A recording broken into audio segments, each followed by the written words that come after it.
Hello, hi friends. இங்கே ஈத் லீவுக்கு நாங்கள் யுஏஇ துபாயில இருந்து ஒரு 1.5 ஹவர்ஸ் டிரைவில் இருக்கிற கொர்ஃபகானுக்கு வந்தோம். கொர்ஃபகானில் என்னென்ன சுற்றி பார்க்கலாம், என்னென்ன அங்கே இருக்குன்னு வாங்க பார்க்கலாம். துபாயில் தங்கி முடிச்சுட்டு காலையில் ஒரு 10 மணிக்கு வண்டி எடுத்தோம். வண்டி எடுத்துட்டு ஷார்ஜா வழி போனோம். ஷார்ஜா வழி போகும்போது பார்த்தீங்கன்னா ஒரு மாஸ்க் பார்த்தோம். இது இது ரைட் சைடில் இருக்கிறது பார்த்தீங்கன்னா அதுதான் ஷார்ஜா மாஸ்க்கு. நல்ல பெரிய மாஸ்க்கு. இப்போ நம்ம அந்த வழியா கொர்ஃபகானுக்கு போயிட்டு இருக்கோம். இன்னொரு நாள் அந்த மாஸ்க் போடுறப்போ நான் உள்ள போய் காட்டுறேன் என்ன இருக்குன்ட்டு. இதுதான் அந்த கொர்ஃபகான் ரூட்டு, துபாயோட அவுட்ரு. அதில் நாங்கள் இப்போ டிராவல் பண்ணிட்டு இருக்கோம். இங்கேருந்து பார்த்தீங்கன்னா 1.5 மணி நேரம் ஆகும். நம்ம கண்டினியூஸாக டிரைவ் பண்ணிட்டு தான் போகணும். நடுவில் பெட்ரோல் ஸ்டேஷன்லாம் இருக்குது, வேணா பெட்ரோல் போட்டுக்கலாம். இதுதான் வந்து ஹைவே, அந்த கொர்ஃபகானுக்கு போகிற ஹைவே. இங்கேருந்து நம்ம எக்ஸிட் எடுக்கணும். இதான் பார்த்தீங்கன்னா இந்த எக்ஸிட் 77 இங்கே போட்டிருக்கலாம் கொர்ஃபகான். இங்கே தான் வந்து அந்த ரைட் சைட்லேருந்து உள்ளே போயிட்டோம்னா இந்த கடைசி ட்ராக்கை பிடிச்சோம்னா இங்கேருந்து கொர்ஃபகானுக்கு போயிடலாம். இங்கேருந்து 1 hour. ஸோ இங்கே பார்த்தீங்கன்னா ரொம்ப மழையெல்லாம் ரொம்ப அதிகம் இந்த நம்ம கொர்ஃபகானில். இந்த மலையெல்லாம் கடந்து போகிறதுக்கு நிறைய டனல்லாம் வச்சுருக்காங்க இங்கே. ஸோ வாங்க இப்போ நாங்கள் அந்த டனல்குள்ளே போகிறோம். அந்த டனல் எப்படி இருக்குன்னு சொல்லி நம்ம பார்க்கலாம். இந்த டனல்குள்ளே பார்த்தீங்கன்னா மேக்ஸிமம் ஸ்பீடு வந்து உங்களுக்கு 100 கிலோமீட்டரில் தான் போகணும். ஒரு டனல் அது 80 கிலோமீட்டர்னு போட்டிருக்கு. அது 100 to 80 வந்து வேரி ஆகிட்டு இருக்கும்.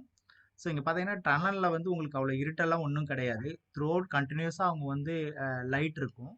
ஸோ அதனால நம்மளுக்கு வந்து ஒரு ஒரு எந்த பதட்டமும் பிரச்சனை இல்லாமல் நம்ம போய்கிட்டே இருக்கலாம்.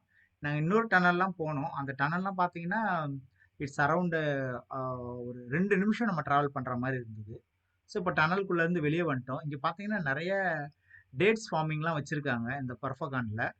அப்படியே போயிட்டே இருக்கும்போது ஒரு இதை பார்த்தோம் பக்கத்தில், ஷீஸ் பார்க்குன்னு சொல்லிட்டு. இங்கே வந்து ஒரு மவுண்டன் வியூ தெரியும். மேலே போய் நின்று நீங்கள் பார்க்கலாம். இப்போ நாங்கள் வந்து அங்கே வந்து ஒரு ஊற்று இருக்குது, அந்த மலையிலேருந்து வர்ற ஒரு ஊற்று. அதுக்காக பார்க்க போகிறோம். அங்கே பார்த்தீங்கன்னா ரோடெல்லாம் கிடையாது. இந்த மலை வழி பார்த்தீங்கன்னா நம்ம ஆஃப் ரோட் டிரைவ் தான் போகணும். இதுதான் அந்த வழி. ஸோ அதில் கார் எடுத்து போயிட்டுருக்கோம். அதனால தான் கொஞ்சம் ஷேக்கியெல்லாம் உங்களுக்கு தெரியுது. இந்த பக்கம் அந்த பக்கம் ஃபுல்லாக பாறைகள் தான். பாறை கீழெல்லாம் பார்த்தீங்கன்னா வெறும் பாறை தான் இருக்கும். அதில் தான் நம்ம டிரைவ் பண்ணிட்டு போகணும். டிரைவ் பண்ணிட்டு போயிட்டு அதுக்கப்புறம் என்ன பண்ணிட்டோம், காரை பார்க் பண்ணிட்டு அங்கேருந்து ஒரு ஒரு 10 மினிட்ஸ் நடந்து போனோம். நடந்து போகும்போது அங்கே ஒரு ஊத்து அந்த மாதிரிலாம் வந்தது. இங்கே பார்த்தீங்கன்னா உங்களுக்கு தெரியுது பார்த்தீங்களா. ஸோ பேக்கில் எல்லாத்தையும் கேரி பண்ணிக்கிட்டு நாங்கள் அந்த ஊத்தை பார்க்கறதுக்கு போனோம், எப்படி இருக்குன்னு சொல்லிட்டு. ஸோ அது வந்து கொஞ்சம் நல்ல ஊத்தாக தான் இருந்தது. அதில் நிறைய மீன்லாம் கூட இருந்தது. வாங்க பார்க்கலாம். ஸோ இதுதான் அந்த வழி. ஒரு 10 நிமிஷம், ஒரு லெஸ் தென் 10 மினிட்ஸ் நம்ம நடந்து போனோம். நடந்து போயிட்டே இருந்தேன்னா உங்களுக்கு வரும். பார்த்தீங்கன்னா பார்த்தீங்கன்னா இங்கே பாருங்கள், கீழெல்லாம் உங்களுக்கு அந்த தண்ணி வழிஞ்சு வருது. அங்கெல்லாம் பார்த்தீங்கன்னா அந்த செடிலாம் கூட இருக்குங்க. அந்த மலையில வந்து கொஞ்சம் அந்த அந்த தண்ணி இருக்கிற இடத்துலலாம் கொஞ்சம் செடியெலாம் நல்லா வளர்ந்துருக்கு அந்த இடத்துல. இதான் அந்த ஊத்துக்கு போகிற வழி. அங்கே சின்ன ஒரு பாண்டு மாதிரி ஒன்று இருந்தது. வாங்க போகலாம். ஸோ வழியெல்லாம் ஓகே, ஓரளவுக்கு நடந்து போகிற மாதிரி தான் இருக்குது. ஸோ இதுதான் வந்து அந்த பாண்டு. பார்த்தீங்கன்னா இங்கே வந்து கொஞ்சம் பேர் அப்படியே நின்றுருப்பாங்க. நம்ம ஒரு முட்டி அளவு தான், ஒரு கெண்டைக்கால் அளவு தான் தண்ணி இருக்குது. அங்கே மீனெல்லாம் கூட இருந்தது. ஸோ அதை முடிச்சுட்டு அப்படியே நாங்கள் சிட்டிக்குள்ளே சாப்பிட போனோம். இதுதான் அந்த சிட்டிக்கு போகிற ரூட்டு. அதுக்கப்புறம் நாங்கள் வந்து போட்டிங் போனோம்.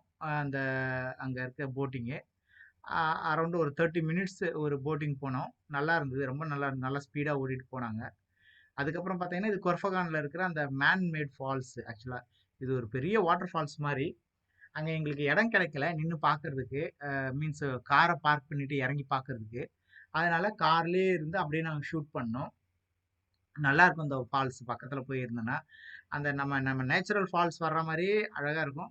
பட் ஆனால் பார்த்தீங்கன்னா நம்ம நேச்சுரல் ஃபால்ஸில் தண்ணி வந்து கொஞ்சம் வெளியடிக்கும், நல்லா தெறிக்கும். இங்கே அந்த மாதிரிலாம் இல்லை. நாங்களும் பக்கத்தில் போய் பார்க்கல, தூரத்தில் இருந்து பார்த்தாலே தெரிஞ்சுது கொஞ்சம் இதுவாக இருந்தது. கடைசியாக இதை முடிச்சுட்டு அப்படியே நாங்கள் என்ன பண்ணோம், இங்கேருந்து டைரெக்டாக அப்படியே வந்து ஒரு வியூ பாயிண்ட் பார்த்துட்டு அங்கேருந்து டைரெக்டாக நாங்கள் அப்படியே துபாய்க்கு போயிட்டு ரெஸ்ட் எடுத்துகிட்டு அப்புறம் நாங்கள் கிளம்பிட்டோம். இதுதான் ஃப்ரெண்ட்ஸ், பாய்.